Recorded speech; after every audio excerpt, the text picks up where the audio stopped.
पुराना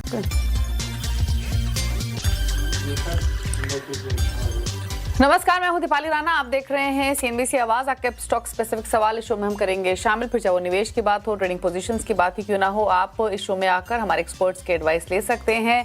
आप कोई भी सवाल पूछना चाहते हैं स्टॉक इन्वेस्टमेंट रिलेटेड, तो नोट कीजिए तरीका कैसे पार्टिसिपेट कर सकते हैं। अपने सवाल हमें व्हाट्सएप या सोशल प्लेटफॉर्म्स के थ्रू भेजें। 7045220000 हमारा व्हाट्सएप नंबर है। इसके अलावा आप अपने क्वेश्चंस हमें भेज सकते हैं सोशल प्लेटफॉर्म्स पर। सीएनबीसी आवाज के हैंडल पर जाइए, वहां पर #आस्कआवाज लिखिए और अपने सवाल आप हमें लिख भेजिए। आज हमारे साथ हैं इक्विनॉक्स रिसर्च एंड एडवाइजर्स के पंकज रांदड़। पंकज नमस्कार, स्वागत है आपका। पहले तो मार्केट का एक अपडेट लेकर आते हैं और उसके बाद स्ट्रैटेजी लेंगे अगले सेशन की, क्या हो सकती है आपके लिए इंडेक्स पर, स्टॉक्स पर। तो आज के अगर हम प्रीवियस सेशन के मार्केट की बात करें तो आईटी शेयर में भारी गिरावट की वजह से बाजार का मूड बिगड़ा रहा। दायरे में कामकाज हुआ दिन भर। निफ्टी 146 अंक गिरकर बंद हुआ। सेंसेक्स में भी थोड़ा सा प्रेशर दिखाई दिया। मिड कैप स्मॉल कैप लाल निशान में रहे। ब्रेथ भी ओवरऑल मार्केट की थोड़ी नेगेटिव साइड पर ही थी। लेकिन क्या रहा आज बाजार में पूरा एक्शन बताने के लिए कंचन नौटियाल हैं। कंचन, बताइए। तो हफ्ते का चौथा कारोबारी दिन और 23 मार्च 2020 के बाद इंट्राडे में हमने बाजार में सबसे बड़ी गिरावट जो है आज के सत्र में देखिए हाल आज कुछ बेहाल दिखाई दे रहा है। अगर हम बात करें इसके अलावा बाकी के सेक्टर्स की, तो वहां पे हाल और भी रुलाने वाला है। अगर हम स्पेसिफिकली बात कर ले आईटी पैक की, करीब 5.5% की जो कमजोरी है आज के सत्र में हमने आईटी पैक के अंदर देखी है। यही नहीं बल्कि ऑयल एंड गैस की आप बात कर लीजिए, पीएसयूज की बात कर लीजिए, एफएमसीजी, रियलिटी और इसके अलावा ऑटो पैक में भी जहां पे हमने देखा था अर्ली ट्रेड में एक तेजी का मोमेंटम बना हुआ था, वो भी आखिरी तक आते आते हमें धीमा होता हुआ दिखाई दिया है। इसके अलावा अगर हम बात करें स्टॉक स्पेसिफिक एक्शन की, तो निफ्टी के सबसे पहले बढ़ने वाले शेयर्स की बात करते हैं। देखिए Bajaj finance, Shriram finance, Eicher motor और आईसीआईसीआई बैंक, यानी कि फाइनेंशियल से हमें ज्यादा नंबर्स यहाँ पे आते हुए दिखाई दिए हैं। लूजिंग पॉकेट में अगर बात कर ली जाए इस टाइम पे, तो टेक महिंद्रा, इन्फोसिस, टीसीएस और एचसीएल टेक, यानी कि चारों ही शेयर्स हमारे को आईटी पैक से आते हुए दिखाई दिए हैं। दरअसल आईटी पैक में सबसे बड़ी गिरावट की वजह यह भी है, जो एआई को लेके कंसर्न इस टाइम पे बने हुए हैं, वो बाजार को कहीं ना कहीं डरा तो जरूर है। दो आईटी और साथ में जो हमारा एआई है वो हमारे लिए एक अपॉर्चुनिटी है हमारे फ्यूचर को लेके, लेकिन इस टाइम पे जो सेंटिमेंट बने हुए हैं वो आपको स्क्रीन पे साफ साफ दिखाई दे रहे होंगे। आईटी पैक 5.5% एक दिन में गिरा है और शेयर का हाल भी कुछ इस तरीके का है, जिसने हम मान सकते हैं कि ओवरऑल जो बाजार का मूड है, क्योंकि आईटी पैक अपने आप में काफी बड़ा हैवी पैक है, बाजार के मूड माहौल को खराब किया है। शुक्रिया कंचन ने अपडेट बताने के लिए। अब लेकर आते हैं एफआईज के आंकड़े आपकी स्क्रीन पर। खरीदारी की है एफआईज ने 108 करोड़ की, डीआईज ने भी 276 करोड़ की बाइंग की है। तो क्वांटम भले ही काफी कम हो, लेकिन बायस पॉजिटिव है, ये इंपॉर्टेंट है। अब लेते हैं स्ट्रैटेजीज अगले सत्र के लिए। पंकज नमस्कार, स्वागत है आपका। बताइए पहले तो निफ्टी बैंक निफ्टी पर क्या व्यू रहेगा अगले सेशन के लिए। Good evening Deepali ji and good evening to all the viewers. Deepali ji देखिए, निफ्टी के अंदर आज की जो गिरावट थी वो लाजमी लग रही है यहाँ पे, और जिस हिसाब से 25,800 के आसपास पुट राइटर्स का कन्विक्शन खड़ा है यहाँ पे 65 लाख शेयर्स के आसपास का, और वहीं 26,000 की जो रेंज है वहां पर 1,70,00,000 के आसपास के कॉल राइटर्स हैं। अगर वैसे देखा जाए तो मार्केट के अंदर ऊपरी लेवल पर जब भी मार्केट के अंदर कोई मूव मिलती है और जहाँ पे भी रैली फेल होगी वहां पे सेल करने की सलाह रहेगी। Sell on the rise would be the strategy. मुझे लगता है कि लोअर लेवल पे 25,750 और 25,700 का एक स्ट्रॉन्ग सपोर्ट रहेगा। अगर वो सपोर्ट टूटता है तो 25,500 रुपए तक के लेवल्स जो है वो देखने मिल सकते हैं। जब तक 26,000 की लेवल कन्विंसिंगली टूटेगी नहीं, तब तक बड़ी रैली जो है निफ्टी के अंदर देखने मिलना थोड़ा मुश्किल है। वहीं बैंक निफ्टी के अंदर थोड़ा सा बार्गेनिंग पावर लग रहा है, लेकिन पिछले 3 दिनों से 4 दिनों से कंटिन्यूअसली एक दायरे में कारोबार करते हुए नजर आ रहा है। मुझे लगता है कि जब तक 61,200 की रेंज ऊपरी लेवल पर क्रॉस नहीं करेगा, बैंक निफ्टी चलने में थोड़ा सा दिक्कत देना चाहिए। और नीचे की लेवल में जो सपोर्ट है 60,450 का, अगर वो तोड़ता है तो एक फ्रेश बिकवाली की सलाह रहेगी वहां पे। ओके, स्टॉक स्पेसिफिक अप्रोच क्या रहेगी आपकी, कुछ रिकमेंडेशंस आपकी तरफ से? जी दीपाली जी, डिस्पाइट ऑफ मार्केट के जो भी कंडीशंस है उसके बावजूद कुछ स्टॉक्स हैं जो रडार पर आए हैं बाइंग साइड में, और मुझे लगता है कि स्टॉक स्पेसिफिक एक्शन जो है वो अभी भी देखने मिल सकती है। एमएफएसएल के फ्यूचर्स के ऊपर खरीदारी की सलाह रहेगी 1810 से 15 के बीच में। स्टॉप लॉस जो है 1795 का लगाना है। 1855 और 1870 ऐसे 2 टारगेट्स यहाँ पर देखने मिल सकते हैं। पिछले 3-4 दिनों से ये काउंटर काफी अच्छा मोमेंटम में है और 3 हफ्तों की लगातार तेजी इसके अंदर है, तो और भी ये काउंटर जो है 1855-70 तक जा सकता है। दूसरा जो ट्रेड रहेगा Bajaj finance, through out the day आज सेक्टर जो है सुर्खियों में रहा है और काफी बढ़िया एंटिसिपेशन के साथ में ये काउंटर रन करते हुए नजर आया है। दिन के हाई के ऊपर क्लोज हुआ है। मुझे लगता है कि 1000-1002 की रेंज में खरीदारी की सलाह रहेगी। स्टॉप लॉस छोटा रखना है 985 रुपए का। ऊपरी लेवल पर टारगेट जो है 1035 से 1050 के देखने मिल सकते हैं। तो ये रहे आपके लिए ट्रेडिंग पोजीशंस पंकज की तरफ से। अब बात करते हैं व्यूअर्स से। पहले व्यूअर अनिल मुंबई से हमारे साथ कनेक्टेड है। अनिल नमस्कार, पूछिए क्या सवाल है आपका। हेलो सर, मेरे हीरा का ये एक अप्रोक्स 2000 शेयर्स है, 140 का बाइंग प्राइस है and another one is Triveni turbine के मेरे पास 550 शेयर्स है टोटल और उसका बाइंग प्राइस है 520 rupees, but I am still waiting for short term gain. Okay, short term position है ये। इसके अलावा कोई और पोजीशन भी है आपके?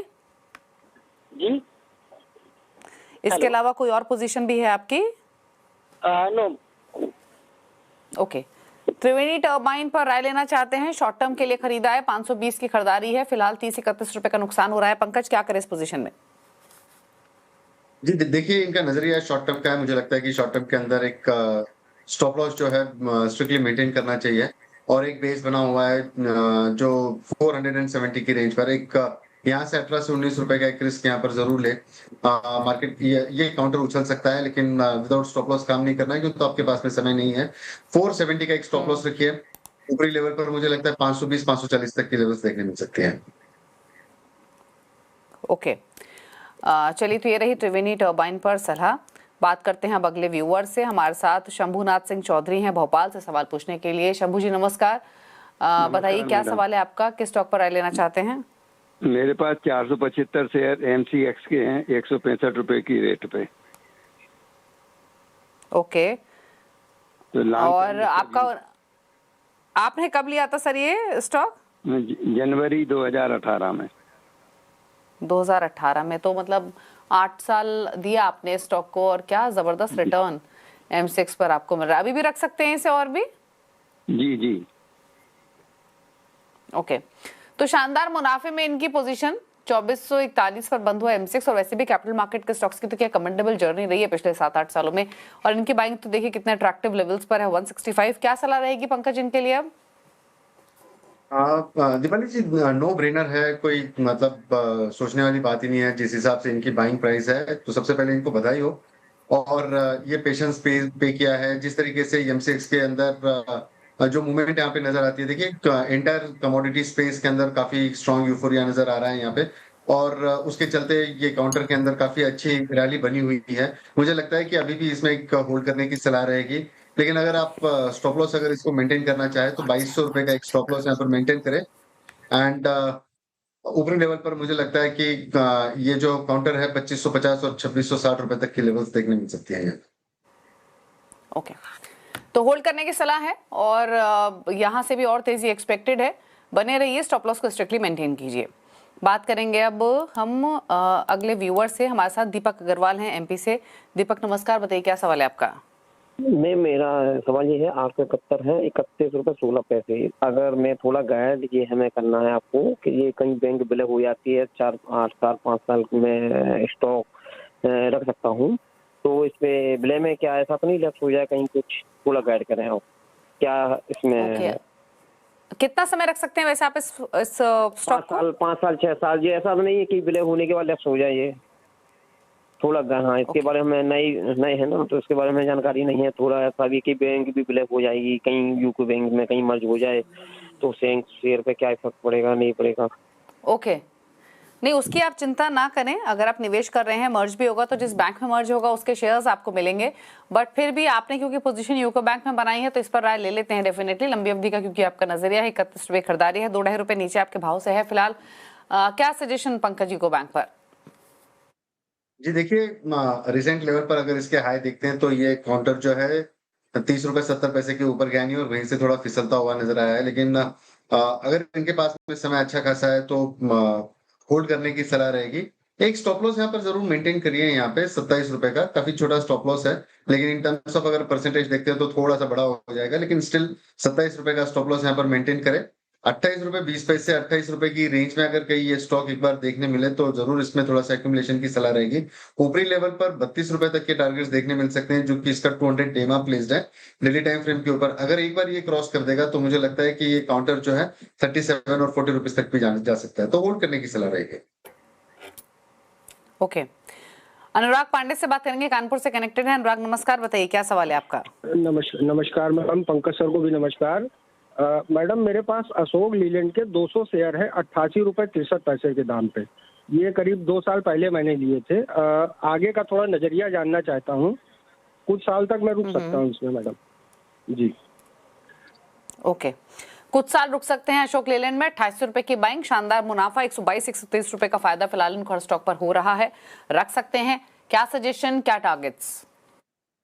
एब्सोल्युटली रख सकते हैं। आज इसका रिजल्ट डे भी था, काफी कल के एक अच्छी गिरावट के बाद में जो आखिरी 1 घंटे में देखने मिली थी, उसके बाद में काउंटर जो है वापस रिगेन करने की कोशिश कर रहा है। 212 के ऊपर एक फ्रेश ब्रेकआउट भी यहाँ पे नजर आ रहा है लोअर टाइम फ्रेम के ऊपर, लेकिन इनका नजरिया जो है निवेश का है, तो मुझे लगता है कि इसमें डेफिनेटली होल्ड करने की सलाह रहेगी। 3 से 4 साल के अंदर ये काउंटर जो है 300-350 रुपए तक के भाव दिखा सकता है, तो होल्ड करने की सलाह रहेगी। ओके, होल्ड करने की सलाह है अशोक लीलैंड। बात करेंगे अब राहुल पाटिल से, महाराष्ट्र से कनेक्टेड है हमारे साथ। नमस्कार राहुल, बताइए क्या सवाल आपका।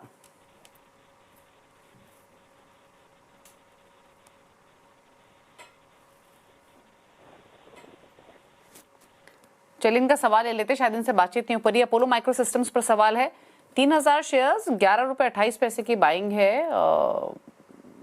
अगर ये बाइंग सही है तो फिर तो जबरदस्त मुनाफे में, but in general Apollo micro systems पर क्या व्यू है आपका नियर टर्म पर्सपेक्टिव से?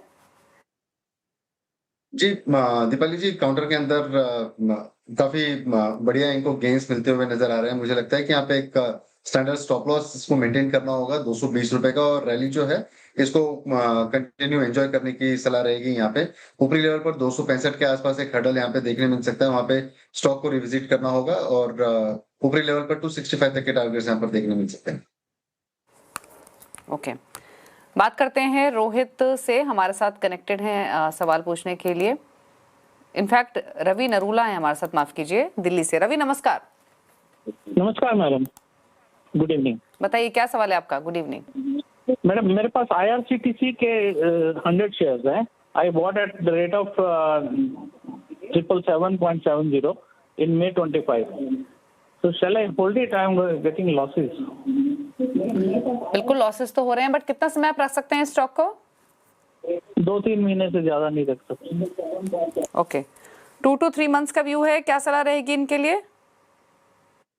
क्योंकि इनका नजरिया थोड़ा छोटा है मैम, मुझे लगता है कि इसके अंदर की जो गिरावट है परसिस्ट हो सकती है, तो अगर समय आपके पास में कम है तो यहाँ पर एग्जिट करने की सलाह रहेगी। अगर आपके पास में लंबा नजरिया है यहाँ पे, तो 600 रुपए के आसपास इसको थोड़ा सा एक्यूमुलेट करें, और 560 रुपए का एक स्टॉप लॉस मेंटेन करके इसको होल्ड करें। काफी कम जो है टाइम ये चलने की संभावना है, लेकिन अगर आपका नजरिया लंबा हो तो ही रखिए। आपके नजरिए में थोड़ी सी स्पष्टता नहीं होने के कारण मुझे लगता है कि ये इसको एग्जिट करने की सलाह रहेगी। ओके, अगले व्यूअर हमारे साथ हैं गौरव, दिल्ली से सवाल पूछने के लिए। गौरव नमस्कार, बताइए क्या सवाल है आपका।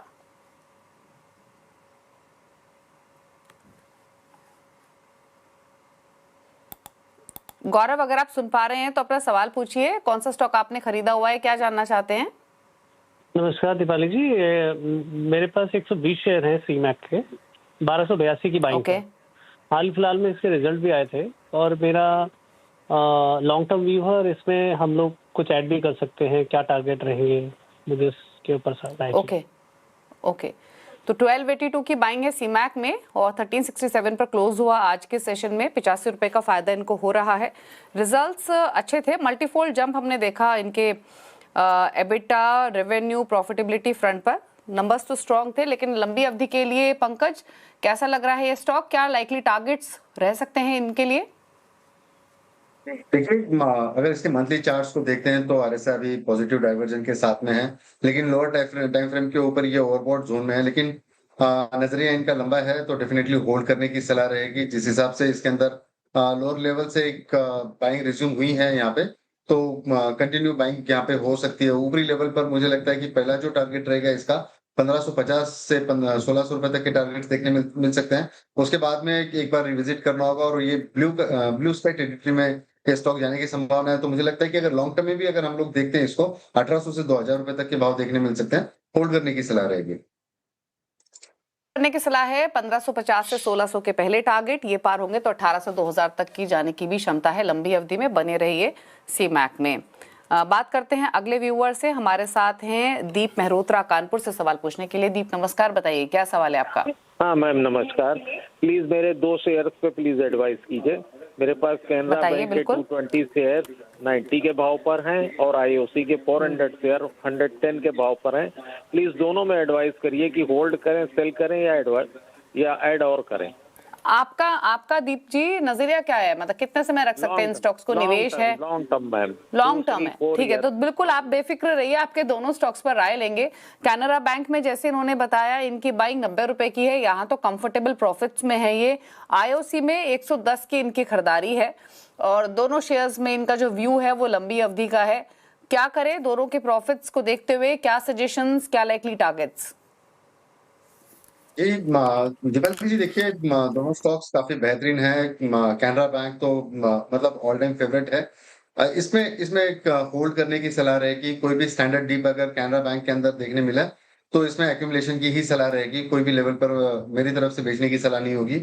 ऊपरी लेवल पर अगर शॉर्ट टर्म की बात करते हैं तो 165 170 रुपए तक के टारगेट्स बहुत जल्द देखने मिल सकते हैं। अगर पोजिशनल पॉइंट ऑफ व्यू से अगर देखते हैं तो 220 225 रुपए तक के भाव देखने मिल सकते हैं।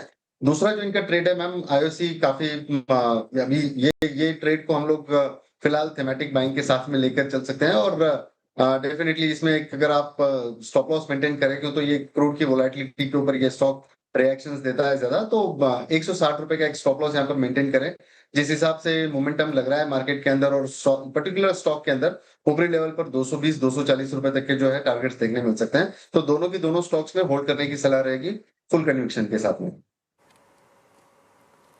ओके, तो ये रही सलाह, फुल कन्विक्शन, दोनों स्टॉक्स को होल्ड रखिए, बने रहिए बेफिक्र, और यहाँ होल्ड करने की ही सलाह है। रुक रहे हैं एक ब्रेक के लिए, लौटेंगे तो कुछ और सवाल, जल्द वापस आते हैं।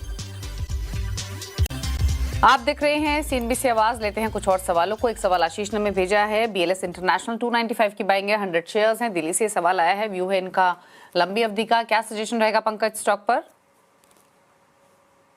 देखिए बीएलएस के अंदर जिस तरीके के चार्ट स्ट्रक्चर है, ऊपरी लेवल पर यहाँ पे बिल्कुल एक रेजिस्टेंस आते हुए नजर आ रहा है। मुझे लगता है कि 310 के आसपास अगर ये स्टॉक मिलता है यहाँ पे तो एग्जिट करने की सलाह रहेगी। काफी वॉल्यूम के कंसर्न्स भी है यहाँ पे, और जिस हिसाब से पिछले 4-5 दिनों से एक लोअर लोस का फॉर्मेशन बनते हुए नजर आया है यहाँ पे, तो मुझे लगता है कि ये स्टॉक अगर कोई भी उछाल मिले यहाँ पे 300 के आसपास में तो एग्जिट लेने की सलाह रहेगी।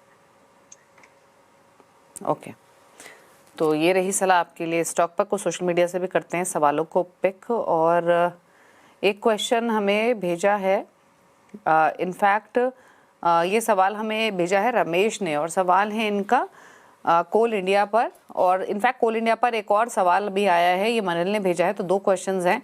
तो long term point of view से कोल इंडिया पर क्या राय रहेगी? मनल ने 445 की बाइंग की हुई है और ऐड भी करना चाहते हैं, क्या सलाह?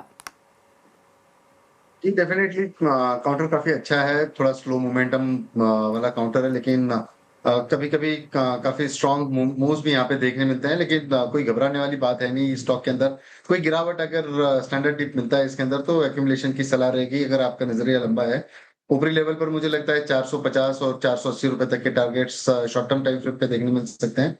और अगर पोजिशनल पॉइंट ऑफ व्यू से अगर आप इसको देख रहे हैं तो 500 रुपए तक के भी टारगेट्स यहाँ पर देखने मिल सकते हैं। ओके, चलिए कुछ सवाल लेते हैं जो हमें व्हाट्सएप के थ्रू कुछ और व्यूअर्स ने भेजे हैं। और एक सवाल हमें आया है रोहित जैन का दिल्ली से, हिंदुस्तान एरोनॉटिक्स पर इनका सवाल है। 100 शेयर्स 4350 की बाइंग है, इनका जो व्यू है वो लंबी अवधि का है। देखिए आज के रिजल्ट के बाद में जो मोमेंटम हुआ है इसके अंदर काफी बढ़िया है, और स्टॉक के अंदर अभी रिसेंट जो एक डीप देखने मिला वहां पे कहीं ना कहीं एक बाइंग अपॉर्चुनिटी जरूर देखने मिल सकती थी। यहाँ पे मुझे लगता है कि इस क्लस्टर पे भी बाय करके चल सकते हैं और ऐड करके चल सकते हैं। मुझे लगता है ऊपरी लेवल पर जो है 4400 रुपए तक के टारगेट शॉर्टर टाइम फ्रेम के अंदर देखने मिल सकते हैं, और अगर थोड़ा और वहां से ऊपर देखते हैं तो 4650 4800 तक के टारगेट्स यहाँ पर देखने मिल सकते हैं। ओके, चलिए, तो ये राय रही आपके लिए हिंदुस्तान एरोनॉटिक्स पर। 4158 पर बंद हुआ आज के सेशन में ये स्टॉक। तो यहाँ पर ये सलाह आपके लिए दी गई है। कुछ और व्यूअर्स से बातचीत करें, लेकिन शो को समेटने का भी वक्त हुआ है और पंकज हमारे साथ बने हुए हैं। पंकज, शुक्रिया आपका शो में आने के लिए और सभी क्वेरीज को आंसर करने के लिए। कोई क्लोजिंग कमेंट या कोई डिस्क्लोजर आपकी तरफ से? एक जो भी स्टॉक्स हम लोगों ने यहाँ पे डिस्कस किए हैं, मेरी पर्सनल कोई पोजीशन नहीं है। अगर कोई मेरी बात से प्रभावित होकर कोई खरीद फरोख्त करता है तो अपने वित्तीय सलाहकार से जरूर राय मशवरा करके ही वो ट्रेड ले। Thank you. शुक्रिया पंकज आपका शो में आने के लिए और सभी सवालों पर अपनी राय देने के लिए। इसी के साथ इस शो में तो इतना ही। ब्रेक के उस पार भी खबरें जारी हैं CNBC आवाज पर। नमस्कार।